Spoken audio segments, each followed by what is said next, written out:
Yes, yes, yes, yes. First of all, good afternoon, everyone.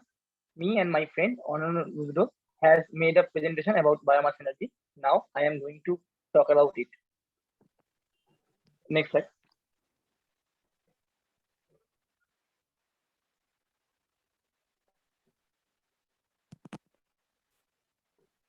Next slide, please. Slideshow, slideshow. Okay. Change हो Okay. चलो. Yes. May I start? Yes, yes, yes. Yes. First of all, good afternoon, everyone. Me and my friend Anand Rudro has made a presentation about biomass energy. Now I am going to talk about it. Next slide.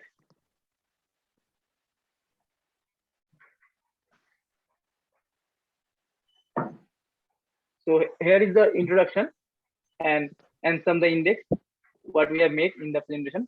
Next.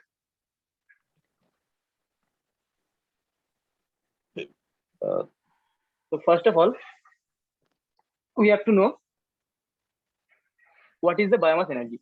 Biomass energy is the energy generated or produced by living ones or living organisms. People have used biomass energy from living things since the earliest cavemen, first made in wood fires for cooking or keeping warm. Biomass energy can also be known as non-renewable energy. The energy from these organisms can be transformed into usable energy through the direct and indirect means. It can be burned into create heat or converted into electricity. In 2017, IEA, I mean International Energy Agency, described biomass energy as the most important source of renewable energy. So, and now next, there is a significant relation between photosynthesis and biomass. Photosynthesis creates the biomass that can be converted to renewable biomass energy produced from plants and animals, and microbial biomass can be converted by microorganisms to useful energy outputs, including methane, ethane, or hydrogen. So it is primarily responsible for the biomass energy. You can see radiation is captured and stored in the plant during the process. Let's move on to the next slide. So here are different types of sources. So first of all, it is renewable sources and non-renewable sources. Next one.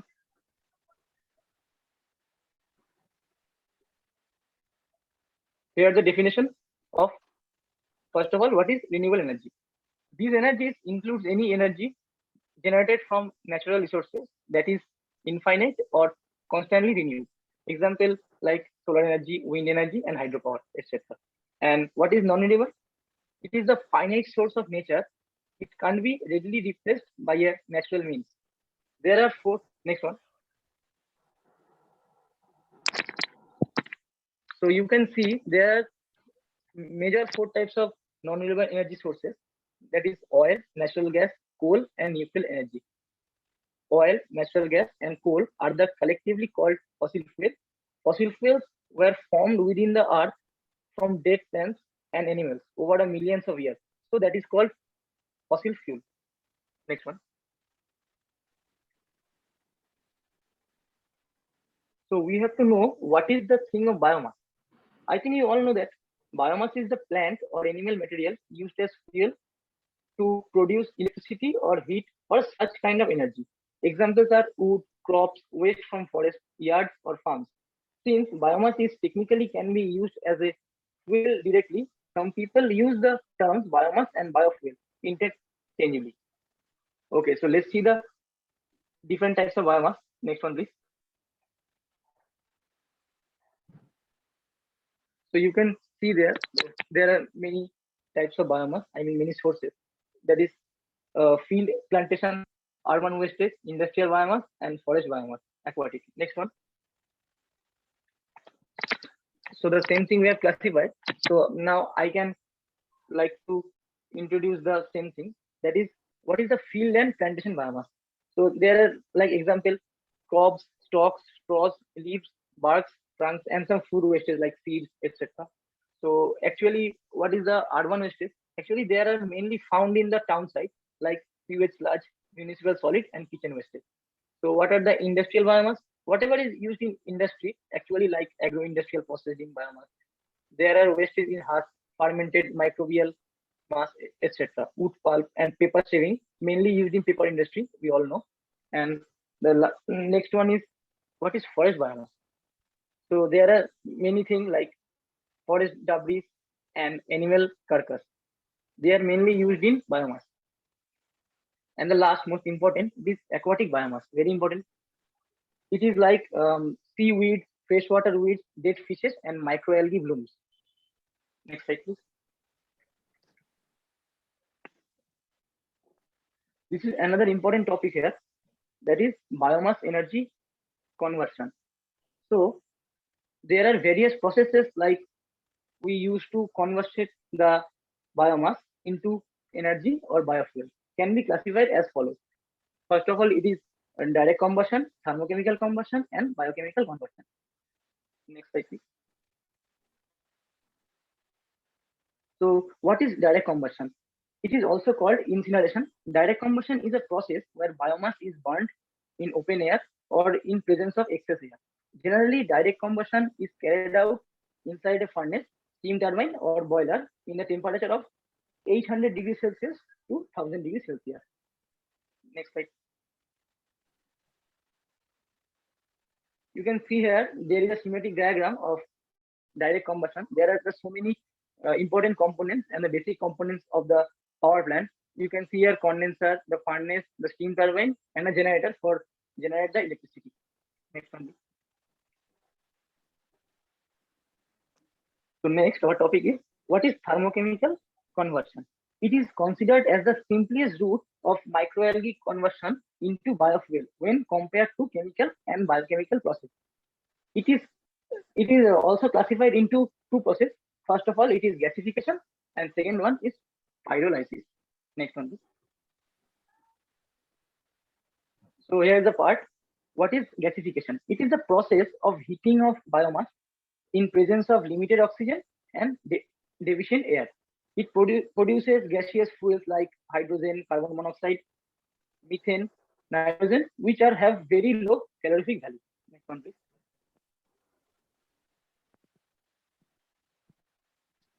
Another part is pyrolysis.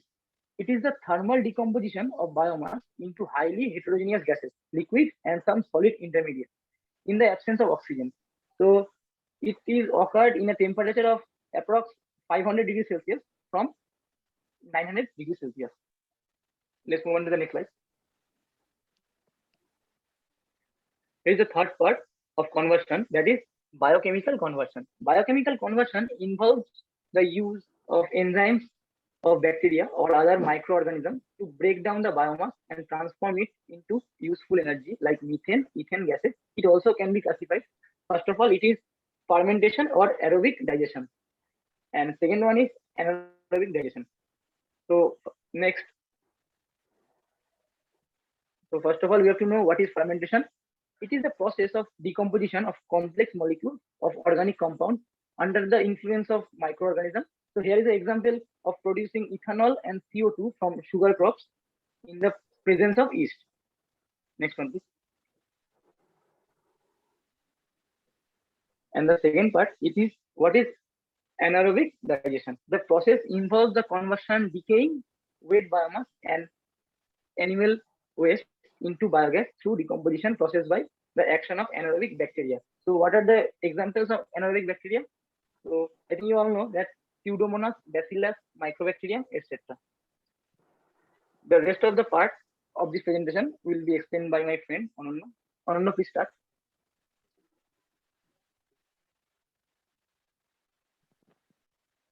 So basically now we have a going to discuss about biogas. Biogas is the mixture of gases produced by the breakdown of organic matter in the absence of oxygen, primarily consisting of methane and carbon dioxide. Biogas can be produced from raw materials such as agricultural waste, manure, municipal waste, plant material, sewage, green waste, or food waste. Biogas is a renewable energy source. Biogas is a gas which is obtained by burning it, turning it into a liquid, or by burning it into a gas called biogas. It contains about 65% of methane gas as a major constituent. Now there is a now there is certain typical compositions of biogas. Now methane CH4. These consist of from 50 to 75% of the biogas compositions. Then carbon dioxide CO2 25 to 50%.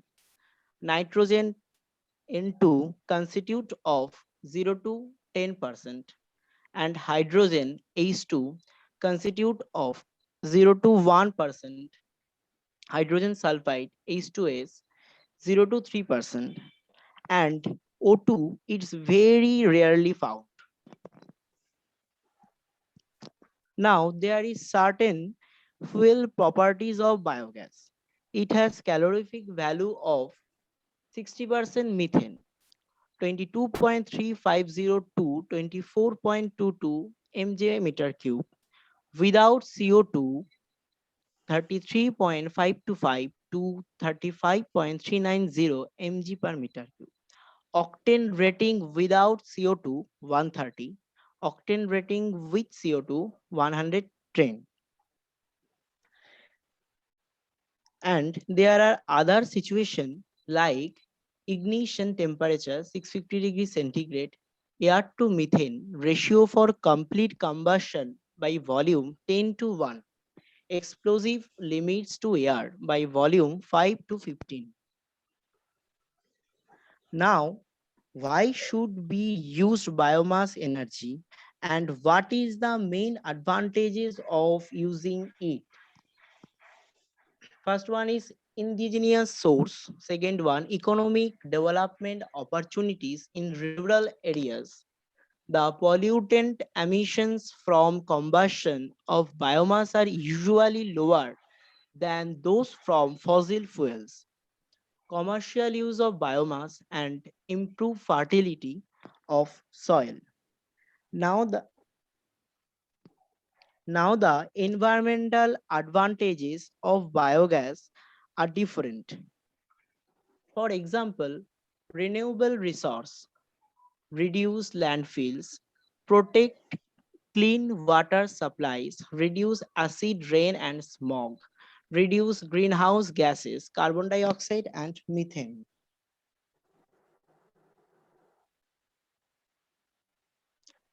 So this biogas has certain environmental advantages. Although having so many advantages, it also has disadvantages. It is it is displaced and land intensive as a source. It is often of low energy density. It is labor intensive and the cost of collecting large quantities for commercial application is significant.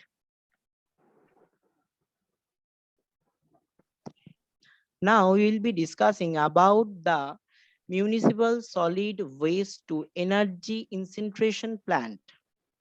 That is how to convert these recycle items into usable product.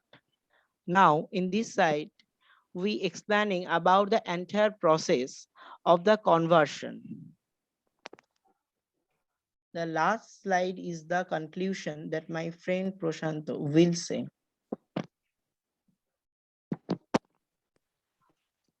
Thank you, Anna. As there is a conclusion that we have to judge that if the biomass energy is good or bad. So first of all, the dilemma of rising environmental pollution in recent decades has raised the demand for clean energy sources. However, the plants that are the sources of biomass for energy capture almost the same amount of CO2, I mean carbon dioxide, through photosynthesis while growing as the released when biomass is burnt, which can make biomass a carbon neutral energy source. And secondarily, there is some benefit as that was said by my friend Ananda earlier. The benefit of biomass energy is that biomass is renewable source of energy and cannot be depleted. Biomass helps to reduce the amount of greenhouse gas that give more impact to the global warming and climate change. The biomass emissions level is far smaller to the fossil fuel. The results show that the biomass energy consumption behaves as a clean energy source in reducing environmental pollution. The study is also investigated in the BRICS countries, and the pollution found that the trade openness is the only factor contributes to the pollution. So, and also the burning biomass emits large amount of pollutants, just like burning other solid fuels like coal, burning organic materials like emit the particulate matter, NO2, I mean nitrogen dioxide, nitrous oxide, carbon monoxide, sulfur dioxide, and some hard material like lead, mercury, and there are very hazardous air pollutants. So the competition for the arable lands required for the food and fiber production is the major issue concerning the biomass production. Soil disturbance, nutrient depletion, and impaired water quality are also potential environment effects from the biomass feedstock of agriculture and forest residues for the energy. These results can be policymakers in considering biomass energy as clean source of energy in the effort to achieve both energy and security and environmental sustainability. Okay, thank you all. So first of all, I want to thank our respected sir to give us the golden opportunity, and thank you all for keeping patience and listening to us. Thank you.